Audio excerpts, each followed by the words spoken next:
Well, a very good afternoon, evening, morning, depending on where you are in the world. My name is Adrian Reed, and I am really pleased to introduce you to this BA community webinar. I'm thrilled to say that we are joined today by Gavin Meikle, who's going to be presenting a webinar entitled Powerful Persuasive Presentations for BAs, How to Move Your Audience Towards Action. Now, I'm sure that everyone, or at least most people listening to this session, will have had to present at some time during their career as a BA. And so often when we are presenting as a BA, we're looking to get a decision made or to inspire some kind of action. And I'm sure we've all had situations where perhaps our presentation has fallen flat. But no fear, this will be a presentation where we can hear more about practical tools and techniques. So a little bit about Gavin. Following a successful career in the pharmaceutical industry, Gavin set up his own communication skills training consultancy in 1997. Since then, he's been helping individuals and teams master the art of effective communication.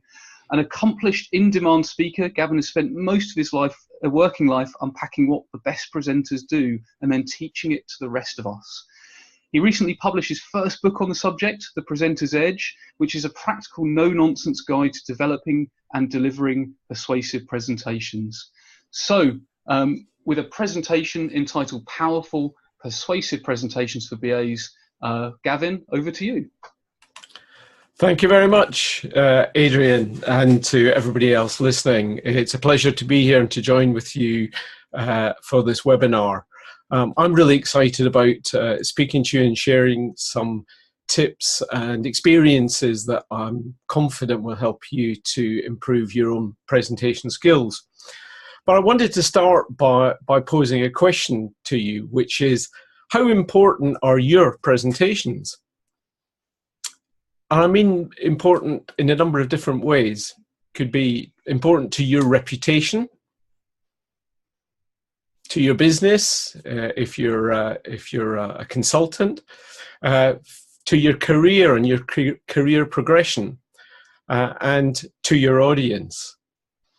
Because the ability to give a good presentation that moves and informs and educates and persuades people to take action is one of those skills that is ideal for BAs, but also for everybody else, really. It's a life skill that will stand you in good stead wherever you are in your career journey. But it's one of those areas that a lot of people struggle with. Some people, I think, say, well, you know, some people are just born as good presenters, and I'm not. I have to say I don't believe that. I think presenting and communication skills is a learned set of skills. And the only reason that some people are better at it is because they started earlier and they've had a bit more practice. It's just like, you know, look at some of these musical protégés. And the reason they're so good at 14 or 15 is because they started playing the piano or the violin or whatever it was when they were 3 or 4. So most of us start later in life. We have to give presentation. We're forced into it. We have a bad experience, and then we get put off it. So my aim today is to help you by sharing some of the tips that will help you to give better presentations. And as a result, you know, your career, your business, and your audience will benefit from that. The problem is, I think, sadly, too many presentations do this, if you can see the screen. I've sat in through more than my fair share of presentations over my career, and I'm sure you have done too. And whilst there are the odd one that stands out as being really good, way too many of them pretty much are sleep fests or can put us to sleep.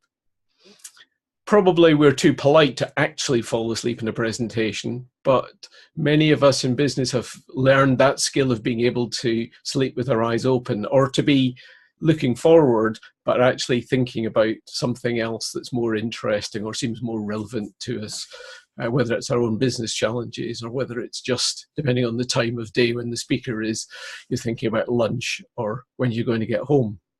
And that is so sad. I think, you know, so much time is wasted through bad presentations or just poor presentations, not deliberately, but it's a lack of knowledge and a lack of skill and maybe just a little bit of lack of preparation that causes that situation to arise.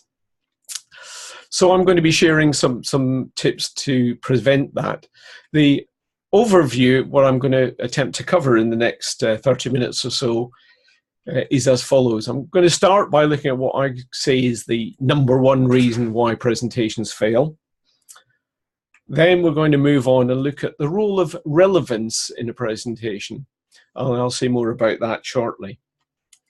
Then I'm going to look about some stuff around delivery skills, about how do you bring your script or your plan of what you're going to say, how do you bring it to life so that it engages people and isn't just a monotonous drone.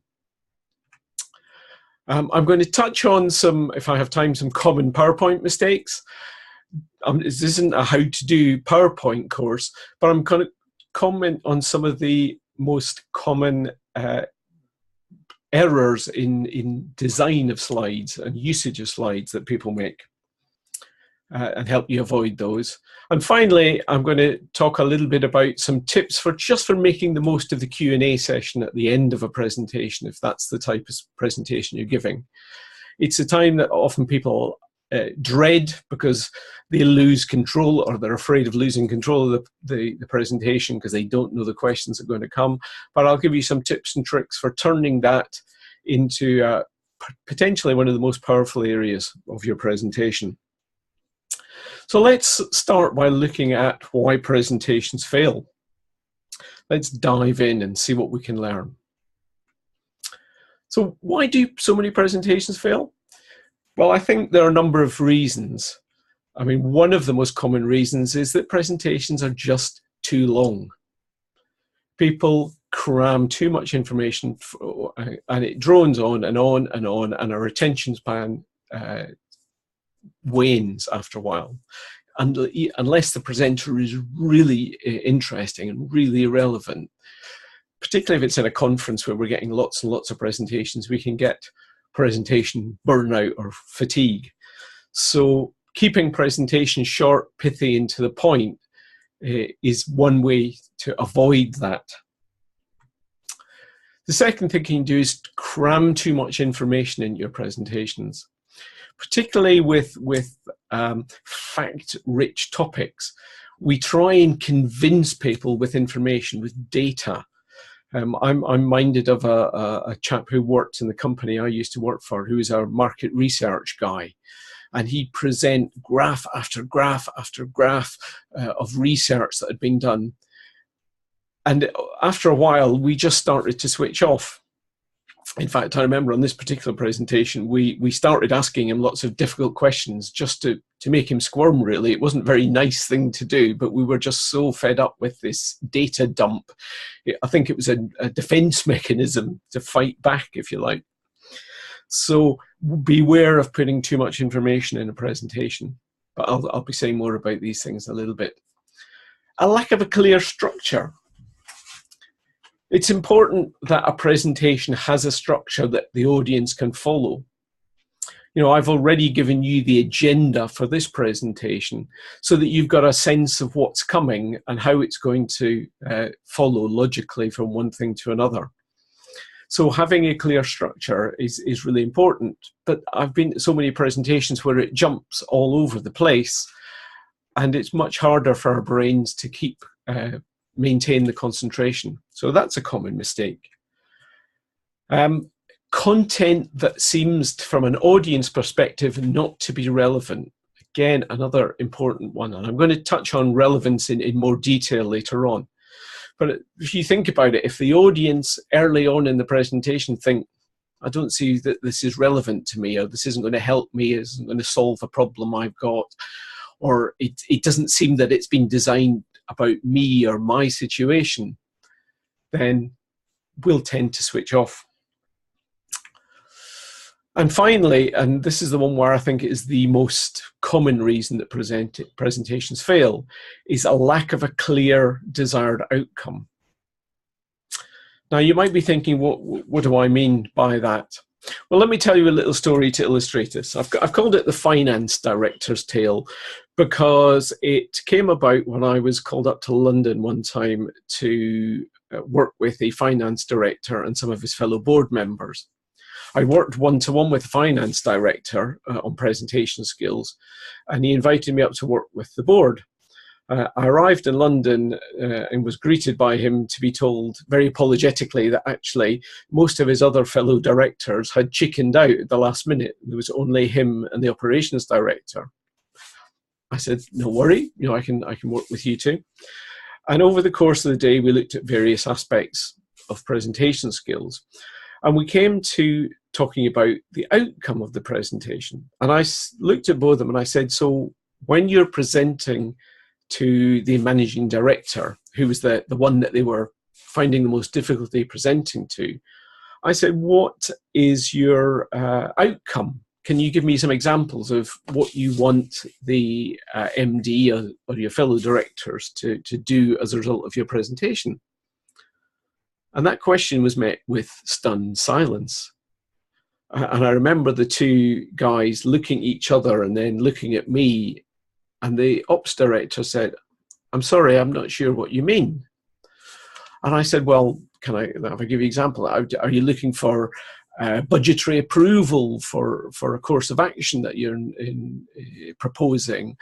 Or is it buy-in or resources for a particular strategy that you're proposing? And the lights came on in his eyes. And, oh, right, yeah. And he paused and then he said, and I'll never forget him saying it, he just suddenly said, I never thought about a presentation like that before. And my reaction in my head was, what? You don't think about what you want the audience to be doing as a result of the presentation. And then I think I had a kind of epiphany moment that I thought, actually, maybe that's why so many presentations are pretty dreadful. Because people don't have a clear objective, not in terms of audience action, particularly. So when you think about your presentations, I would argue, one of the most important questions you can ask yourself right at the start, before you put pen to paper or before you start to create any slides, is to ask yourself, what is my desired action? And by that, I mean specifically, what do you want your audience to be doing as a result of participating in your presentation? So, for example, it might be in a sales presentation, obviously you want the audience to be buying the product or at least moving along the sales process. It could be if you're making recommendations to a client or about a particular course of action, you would want them to be understanding and accepting those recommendations. If it was a job interview and you were presenting your own skills and abilities, clearly the action you want from them is to hire you.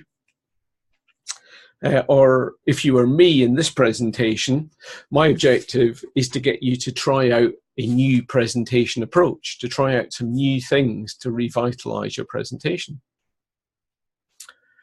The one thing is that is not a suitable desired option is, as I've put on the bottom of the slide here, filling your slot of time without making a fool of yourself.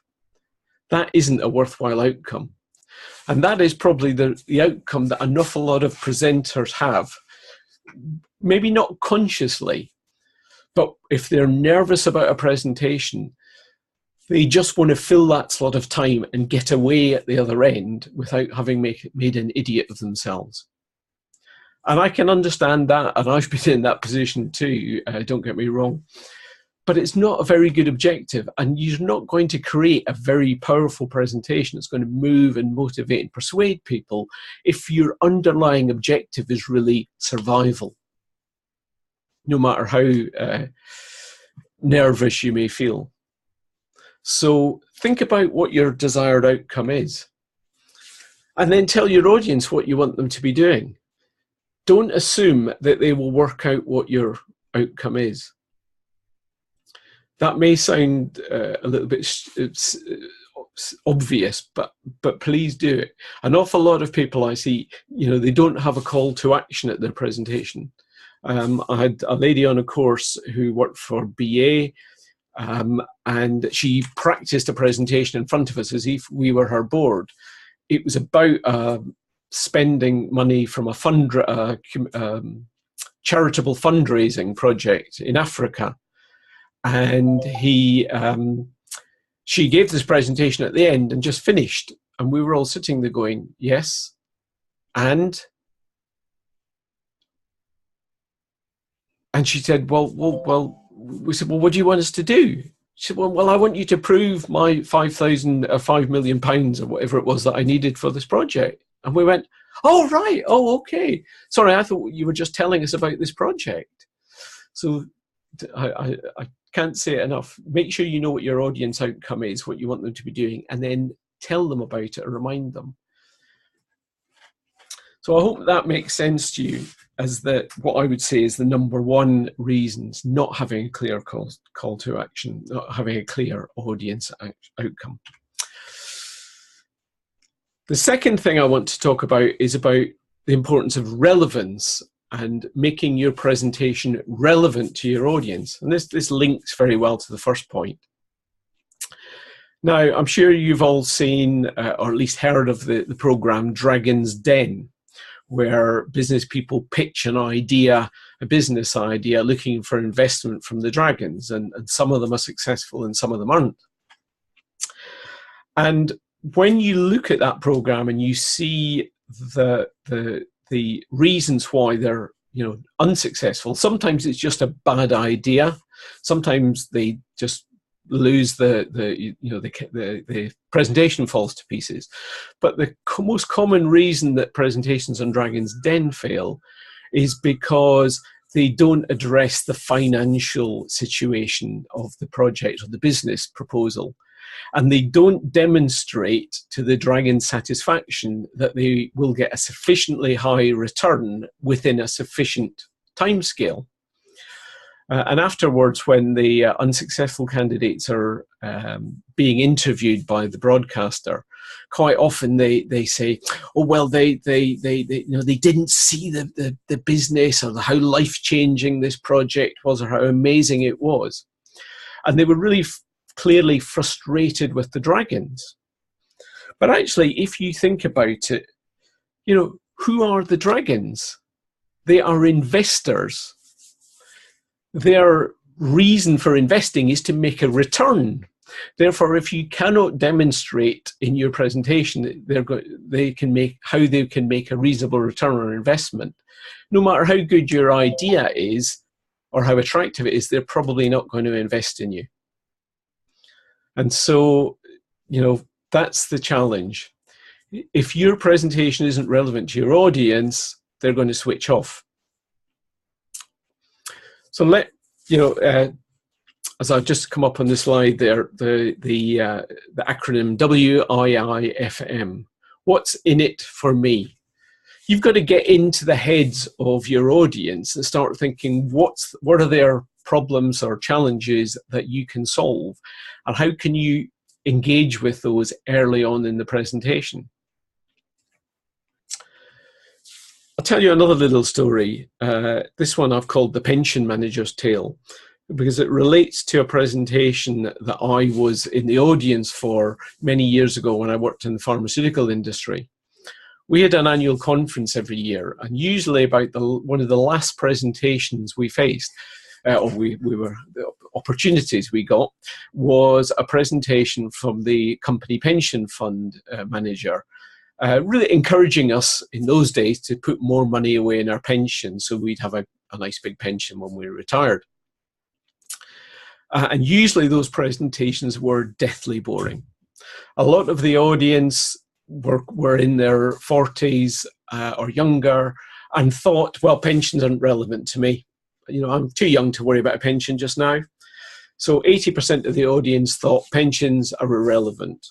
And maybe 20% tops thought they were getting on a little bit nearer retirement age and starting to think about how do I make the most of my pension.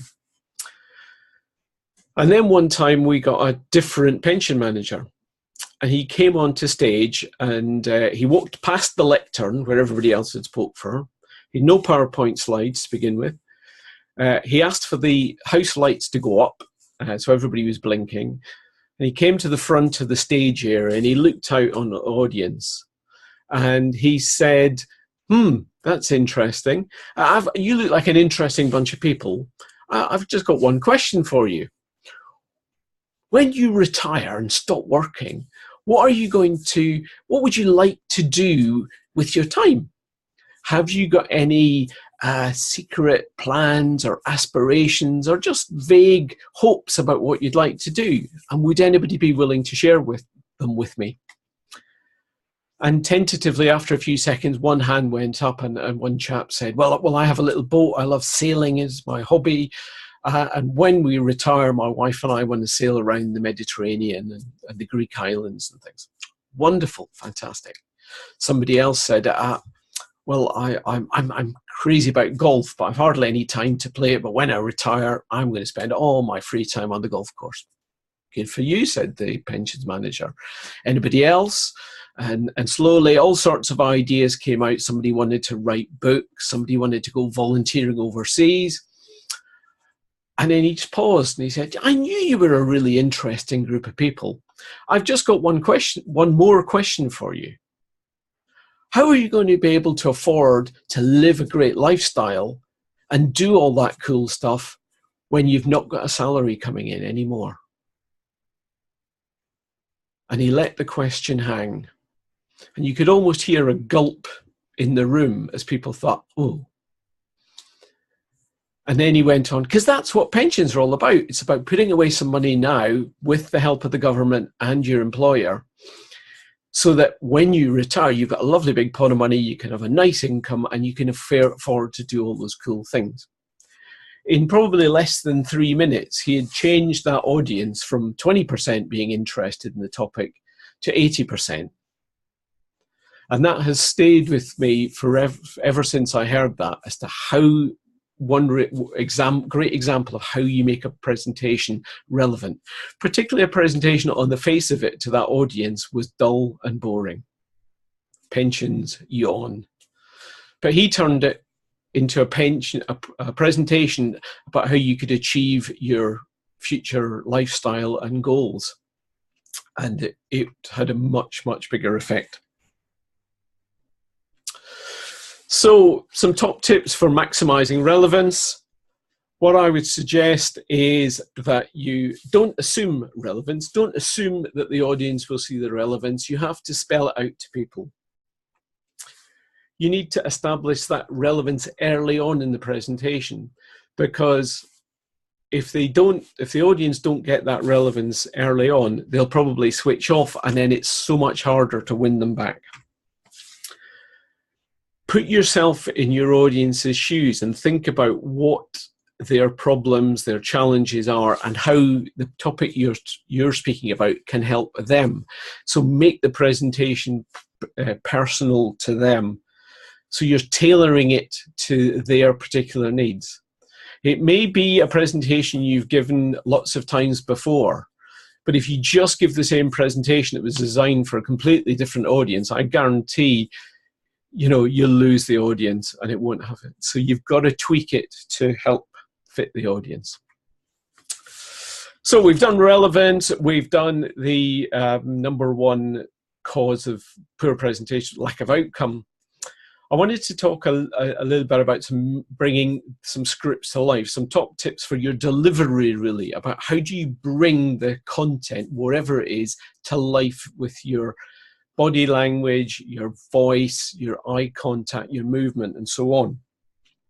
Because you can have a great script, but if your delivery isn't good, you'll lose them.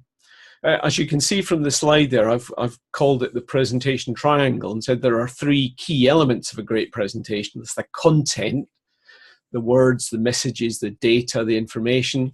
There's a structure, the way that information is organized and sequenced. And then we've got delivery, the way you bring it to life.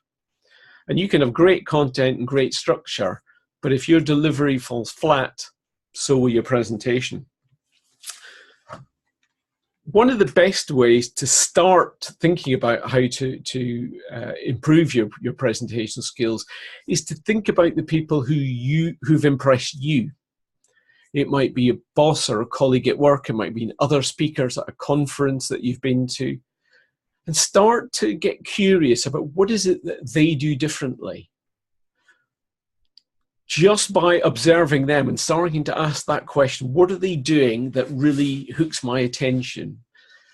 You know, thinking about their body language, the content, the use of humor, their slides, etc., etc. Starting to unpack other people's good presentations is a really powerful way to learn. But here are some tips to get you going in the meantime. First of all, think about your posture as you're standing in front of your audience. Posture and stance says a lot. This young lady in the slide here, I'm sure if you think about how confident does she look, do you feel inspired that you're going to get a great presentation if you saw this young lady speak? Probably not. Toes are turned in, knees knocked in a little bit, head down, eyes looking up to the side. She doesn't project confidence. If she were to just stand a little bit straighter, feet about hip width apart, shoulders back, head up, arms by her side, when she's not speaking or holding a microphone, she would project confidence. So even before you start to speak, your posture and your stance will say an awful lot. So think about how you stand and look at how good presenters stand. Think about how you can use gestures to support your message. A lot of our communication is non-verbal, and we can, if you like, be our own visual aid by supporting our message.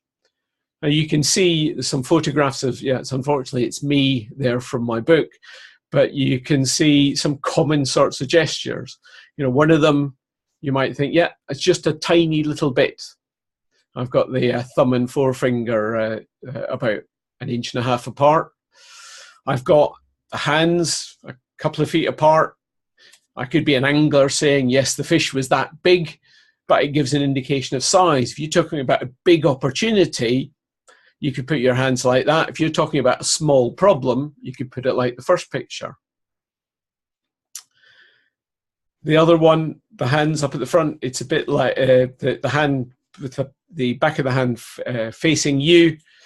It's kind of a come hither, I'm welcome. I've been moving my hand, drawing the audience in with that. Or the emphasis gesture of the fist on the flat of my hand, if I was emphasizing a point. Gestures can say an awful lot and add a lot of value to a presentation. So notice how other people who are good speakers use gestures to add an extra dimension to their presentation. What about eye contact? The eyes are the windows of the soul, they say. If you, like me, ever had a lecturer or a teacher who spoke to the back of the room, i.e. they looked over the top of your head, you'll know how irritating and infuriating that can be. It's very difficult to concentrate and pay attention to somebody when you're not getting any eye contact. So as a speaker, you need to make sure you're making enough eye contact with everybody in the room. Depending on the layout, making sure the sides of the audience are getting equal eye contact with the middle and the front and the top and the bottom. But eye contact is really important because not only does it help the audience hold their attention because you're looking at them for 2 or 3 seconds at a time, but it's also a great sense of feedback for you because you can notice, are they responding to your messages the way you were expecting them to? Are they nodding and smiling? Are they looking concerned or worried when you wanted them to be concerned and worried, or vice versa? If you pick up on that, then you can adapt your presentation or maybe ask a question to pick up a potential disconnect before it becomes too big and correct a misunderstanding. Eye contact, can't overemphasize the importance of doing it. Moving around the stage. To move or not to move, that is the question. When I first started in public speaking, it was you were encouraged to stand at a lectern and not to move around. Nowadays, things have eased off a little. I think a lot of presenters will move around the stage.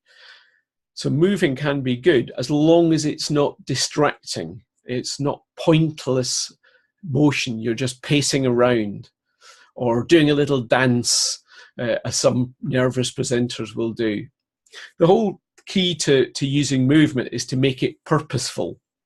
You may be moving towards your audience to engage with somebody in a group or a section of your audience. Or it could be to moving to one side and to the other side to engage with different elements of the group. Or perhaps even to divide your content up and talk about one aspect, or using one area of the stage and one aspect of it. I quite often use a technique where I will, I'll use a format which is past, present, and future. So I might say that I'm start off in the middle and I go, so in my presentation, I'm going to be telling you a little bit about the history of the company. Then I'm going to be talking about, and as I said, the history of the company, I'd move over to one side, let's say to the left-hand side of the audience. And I'd tell you about the history of the company and how we started and what our first products were, our first clients were. Then I might move, as I move to the middle of the stage, I might say, now I'm going to be telling you about the where the company is now, what we're doing and their successes and so on.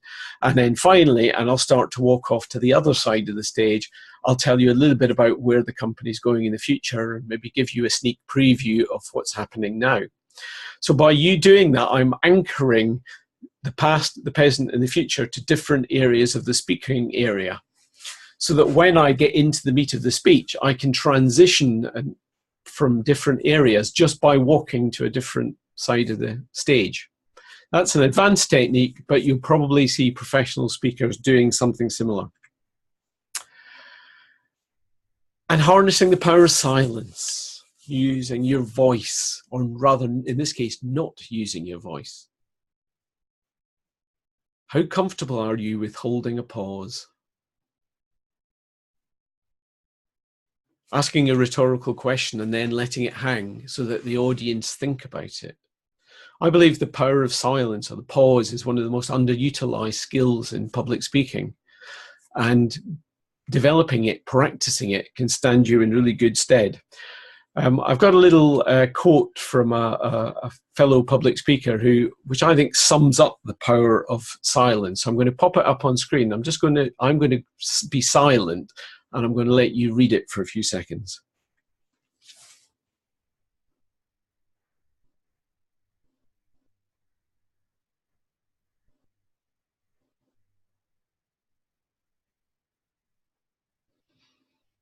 Hopefully that strikes a chord with you.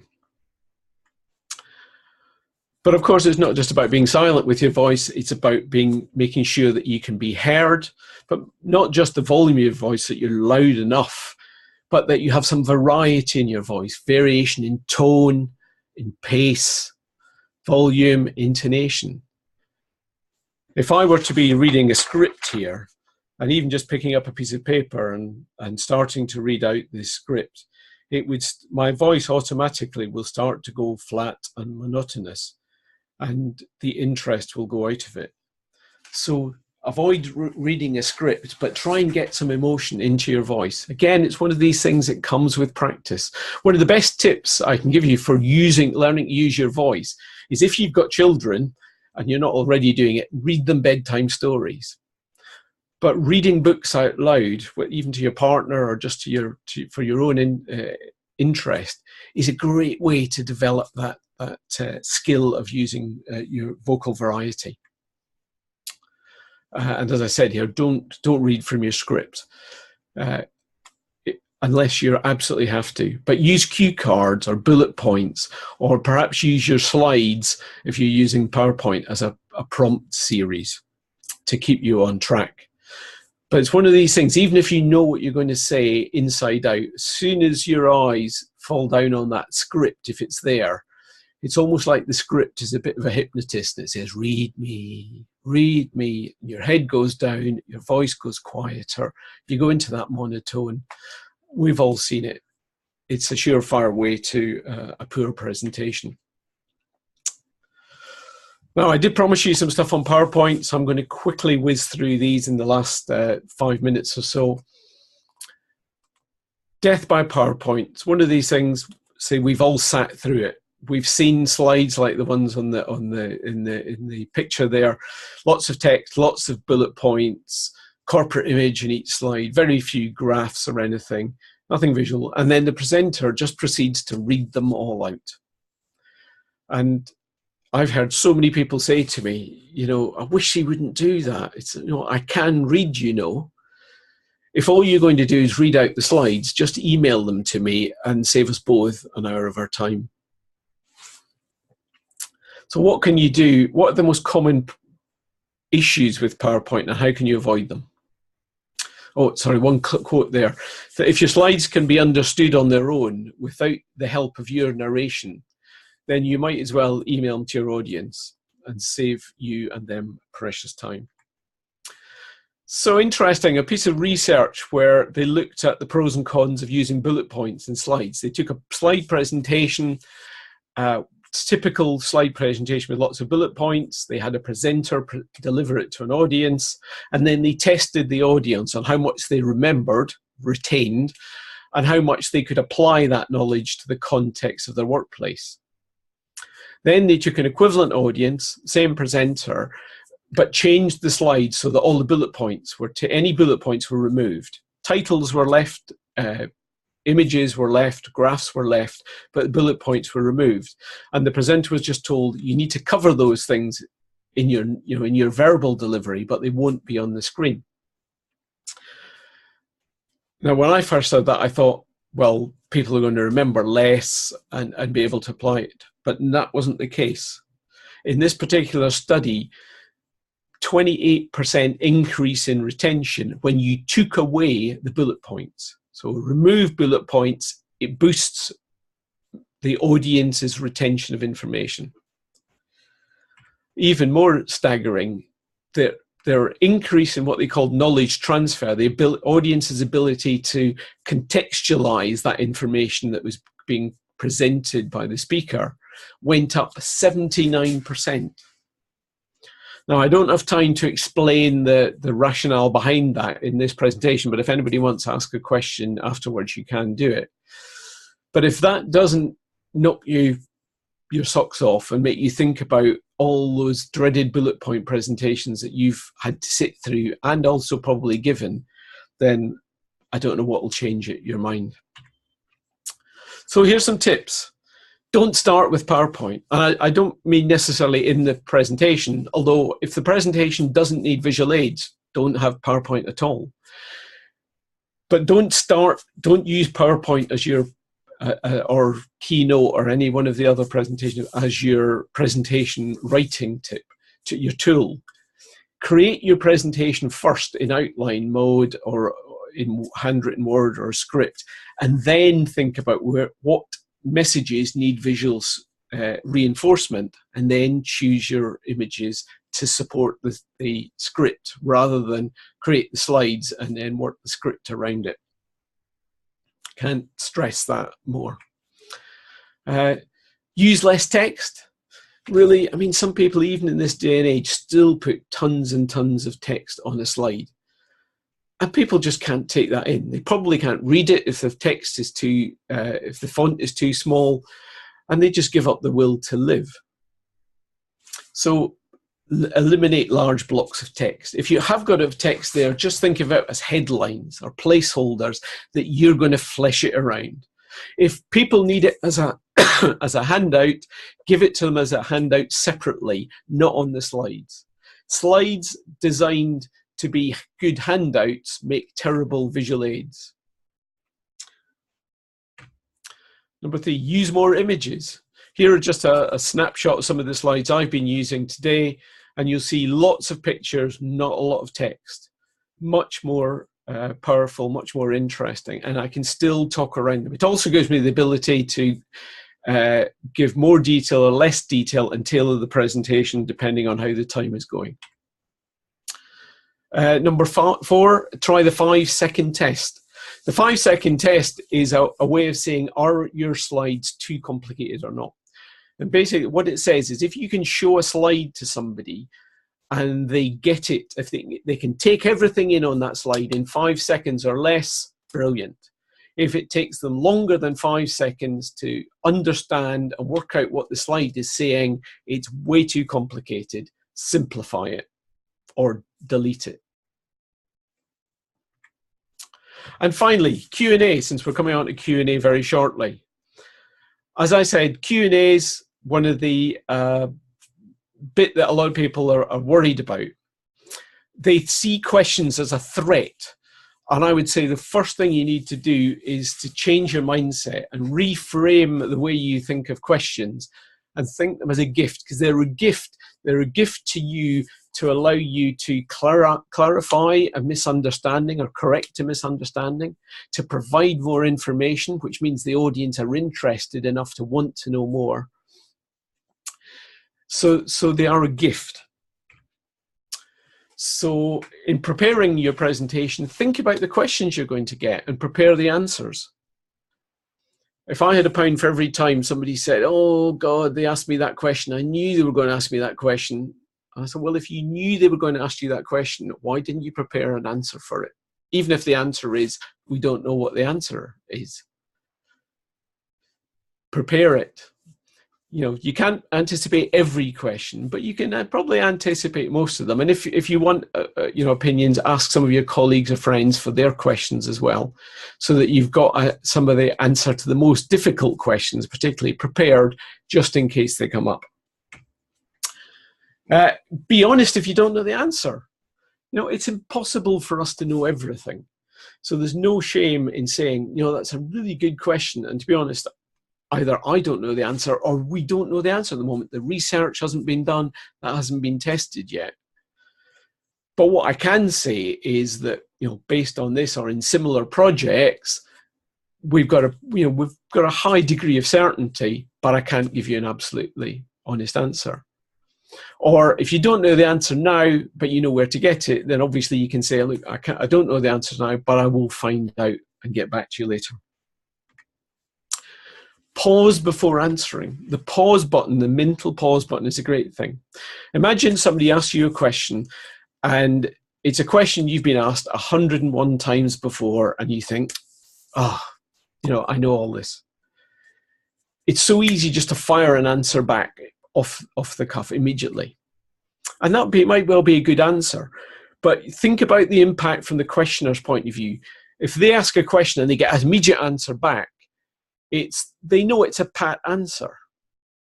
They know it's a rehearsed answer. But if you pause, now that's an interesting question. What I would do in that situation is blah, blah, blah. You give them the impression that you've considered their answer more. And so it gives your answer more credibility. Sometimes it helps to ask the question in a small group setting, to ask the questioner for their opinion. You know, if you're trying to get a dialogue going, or you think they've got a particular case to make, then why not ask them for their opinion first? Buys you a little bit more time to think about your answer, and it puts them on the spot a little bit, particularly if they're a little bit of, not a troublemaker, but somebody who's always asking questions. It can help shut them up a little bit. And ask the audience sometimes. You know, if you don't know the answer, but you know there's somebody else in the audience, either asking a specific person in the audience or throwing it open to the group, can be a valid solution and can create a bit of dialogue and group interaction.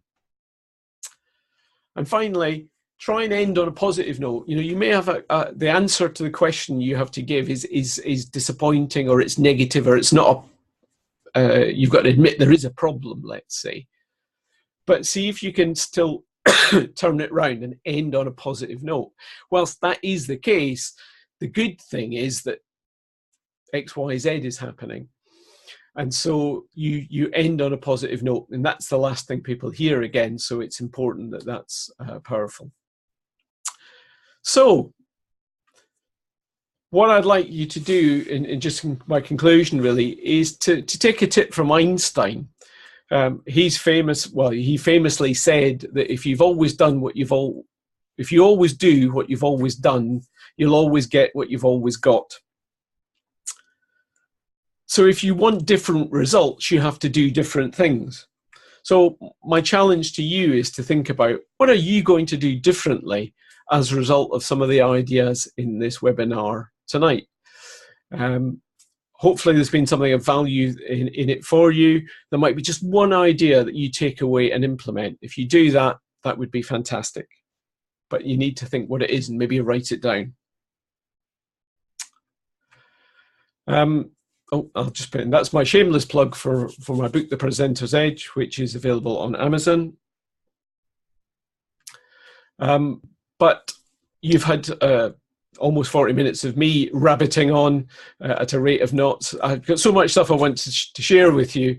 I've probably broken my own rules and overloaded you, but hopefully it stimulated lots of questions.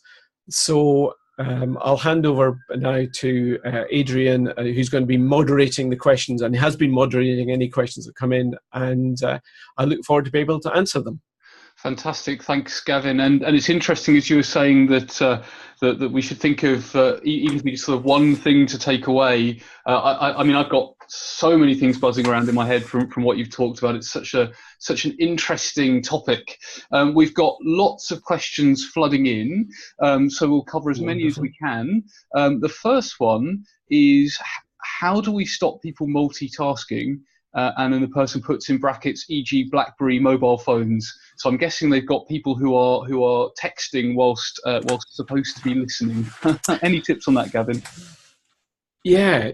I mean, it's a really fascinating one. I mean, you know, I'm old enough to remember when we didn't have all this technology and life was easier in so many ways. If you can encourage people to switch them off and encourage, you know, I know in these days it may seem like a bit over the top to be able to do it, but actually I think there's more and more people now realizing how stressed and distracted they are. So if you can encourage people just to put their devices away and to pay attention and then text afterwards, that's great. The only other thing I can think is that you just make your delivery and your content so interesting that they become riveted. They're more riveted. You're more interesting than their device. And maybe that if they're spending a lot of time on the device, it's because the device or what's coming up on the device is more interesting than you are, sad to say. So you need to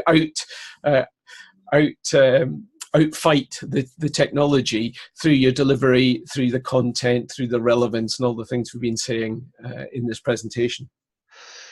Fantastic. Yes. So create that compelling presentation and delivery, so that Facebook doesn't seem so compelling to them.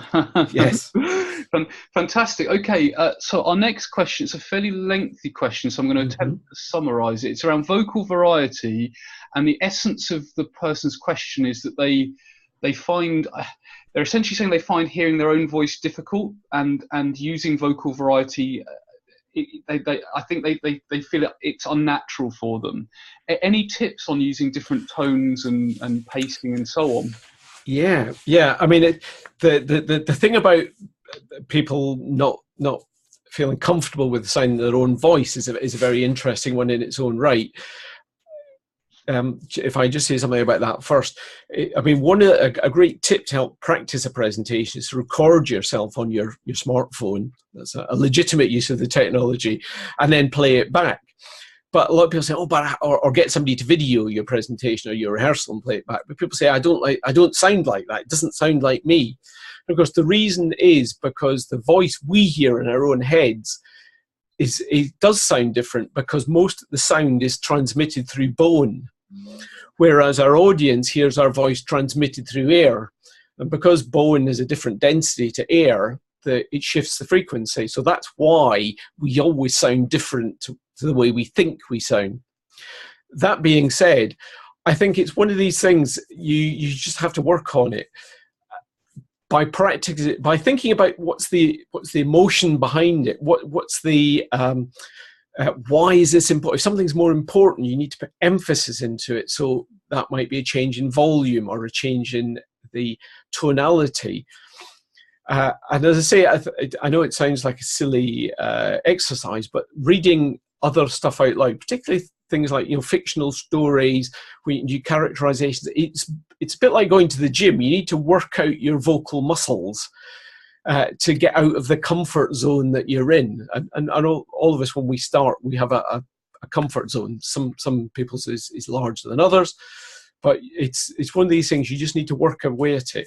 Going to a group called Toastmasters, which I'm a member of, is a public speaking club. That's a great way to get feedback on your vocal variety.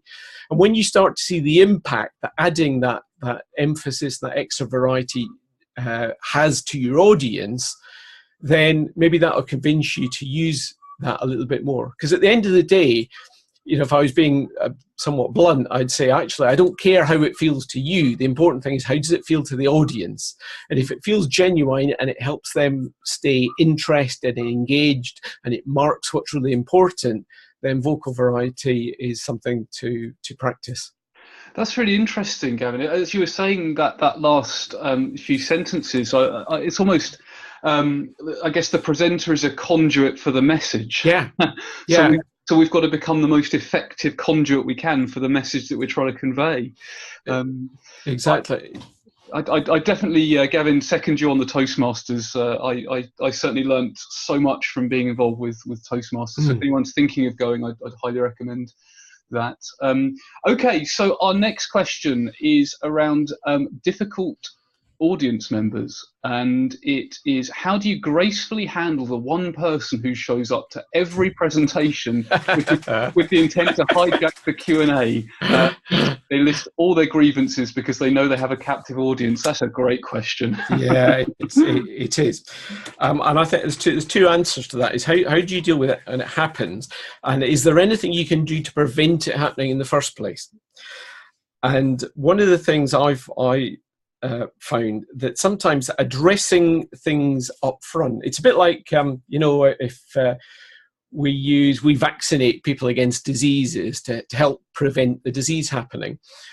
And sometimes by setting things up in your presentation, in your opening remarks, and empathizing with your audience and some of their frustrations, that if they have around this topic, and touching on some of them, and giving a bit of empathy with that, can prevent some of the vitriol or some of the sort of scene stealers afterwards.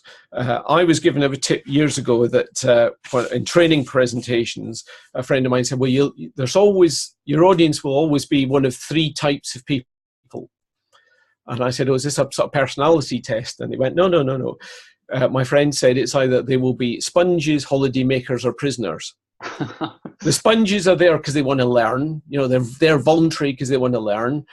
The holiday makers are there because it's a day away from the office or the phones or whatever it is. And if they learn something, that's a bonus.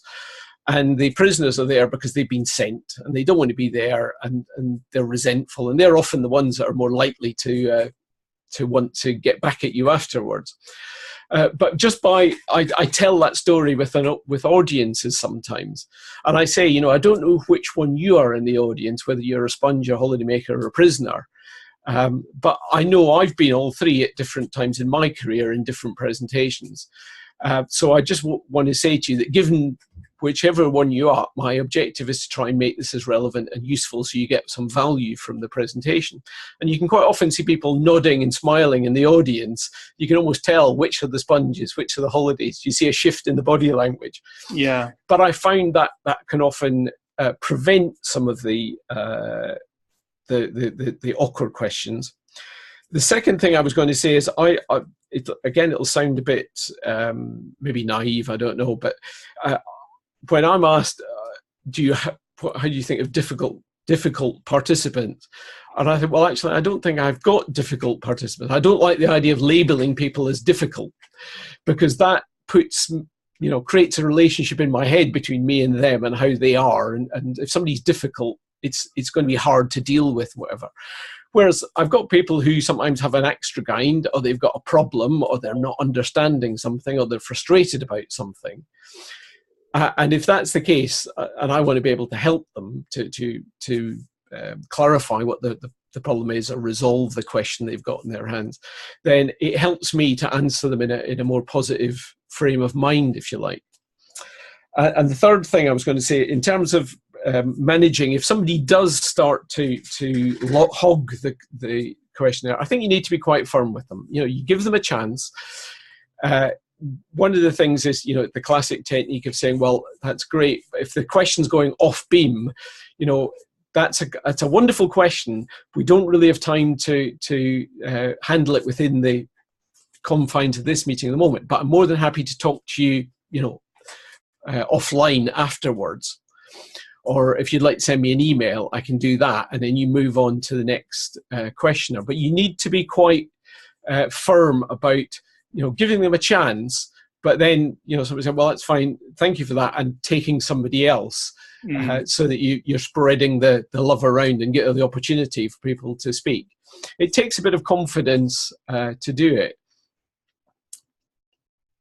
Yeah, absolutely, and I think it's interesting, isn't it? Because that making sure that other people have got time to speak is the sort of fair thing to do as well, so that you don't have someone monopolising. Yeah. Okay, so our next question. So we'll try and get another couple of questions in before we close. So can you tell us more about the no bullets research? Particularly, what makes it so successful? Yeah, it's the rationale behind it, because when the researchers did it, in the paper I read, they were quite puzzled by. They weren't expecting it to be quite such a dramatic difference. But what they found is that when we're reading text on a screen, we process text differently to images. It's different parts of our brain. We can process an image in milliseconds and extract the meaning out of it. But text, we read it out to ourselves in our head, silently, usually in our head. But what happens if you think about it, you've got a presenter reading out text off the slide, your brain is reading the same text, but probably out of sync, because they're reading bullet point 1, you've dropped down to bullet point 4 because you've seen the word bonus or redundancy or something. It's a hot button for you. And it's the equivalent of having two people saying words out of sync, one in each ear, if you like. That, in hypnosis terms, that is a trans-induction technique. So it overloads our brain, and we can't process it because we can only deal with a certain amount of information. We've got what's called working memory, that you talk about in the paper, that can only handle 3 or 4 things at a time. And by having too much information and 2 audio streams, effectively, the presenter and our own internal dialogue, the brain just goes, I give up, and a lot of the information is lost. Whereas if you're just getting it in visual form, or you're just getting it in verbal form, independently, it's much easier to process, and much more of the information gets in and is retained. So it's about making that message not overloading, not creating like a cognitive overload with this slide. So I mean, if you've got, I'd say sometimes see slides with 5, 6, 7, 8, 9 bullet points on it, and I would say, instead of trying to cram, I think it harks back to the days when we didn't have PowerPoint, but where you had overhead transparencies and acetates, and they were very expensive to produce, and so everybody would try and cram as much on a slide as possible. Yeah. Now you can create 5 separate slides with a picture or an image or a graph that conveys that point, and then you talk around it rather than just having a piece of text on a bullet point. Fantastic. And final question, Gavin, and I'm going to be really mean and ask you to answer this in like 20 seconds or less. But what is the best length for a presentation? Ooh, what's the best length? Long enough to achieve what you need it to do, and short enough to still be interesting. Yeah. But I think typically anything longer than about 20 or 30 minutes is a struggle to get message across. So I think the shorter the better. And I usually say to people, try and aim for whatever your time slot you're allocated. Go for probably 70 or 80% of that time slot, so you've got some extra time for questions afterwards. Definitely. Brilliant. Well, thank you, Gavin. If we could just welcome. come on to the next slide. So really, all that's left for me to do, we are at the end of our time slot now. So all that's left for me to say is a massive thank you to Gavin for the insights that you've provided and for sharing your experience. We have people in the Q&A saying that they've really enjoyed and particularly the great answers that you've given to that Q&A. I think people have got a huge amount from that. Also, thank you very much to everyone who tuned in to listen to the webinar live. You will, when you log out, you'll get a link to our next webinar. You'll also get a email through with a very short survey. I'd be really appreciative if you could fill that out. As you probably know, this was really a bit of an experimental series of webinars looking at examining some topics that are perhaps beyond the typical BA topics. So I'd really like to know what you found useful, and also about any other topics that we should perhaps cover in future webinars. So please do complete that survey and do look out for the next webinar. But for now, another massive thank you to Gavin, and good morning, good afternoon, good evening, depending on where you are in the world, and I look forward to seeing you on a webinar again soon. Goodbye.